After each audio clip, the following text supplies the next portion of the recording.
સાબરકાંઠામાં પણ સામાન્ય વરસાદમાં જળબંબાકારની સ્થિતિ થઈ છે। હિંમતનગર વિજાપુર બાયપાસના હાથમતી બ્રિજ પર પાણી ભરાઈ ગયા। નવા બનાવેલા બ્રિજ પર પાણી ભરાતા વાહન ચાલકો પરેશાન।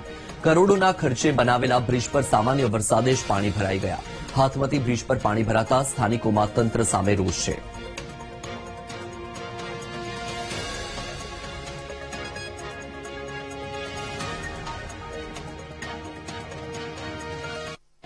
મહેસાણા જિલ્લાના કડી અને આસપાસના વિસ્તારોમાં ગઈ રાત્રે ભારે પવન સાથે ધોધમાર વરસાદ વરસ્યો હતો। આ વરસાદના કારણે કડી થોડ રોડ પરના રેલવે અંડરપાસમાં પાણીનો ભરાવો થયો, જેના પગલે વાહન વ્યવહારને અટકાવી દેવાયો અને અંડરપાસને બંધ કરવાની ફરજ પડી છે। રાત્રિના સમયે શરૂ થયેલા ભારે વરસાદે કડીના નીચાણવાળા વિસ્તારોમાં પાણી ભરાવાની સમસ્યા સર્જાઈ છે।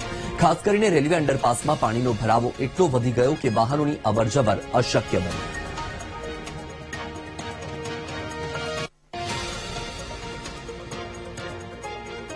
મહેસાણા જિલ્લામાં ભારે પવન સાથે વરસાદ વરસ્યો। રામપુરા કટોસણ વચ્ચે ધોધમાર વરસાદ।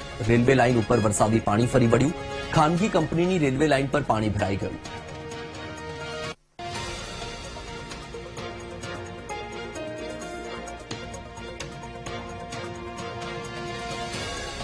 મહીસાગર જિલ્લામાં જીવલેણ સાબિત થયો વરસાદ। ભારે પવન સાથે વરસાદ ખાબકતા 2 મકાન ધરાશાયી થયા।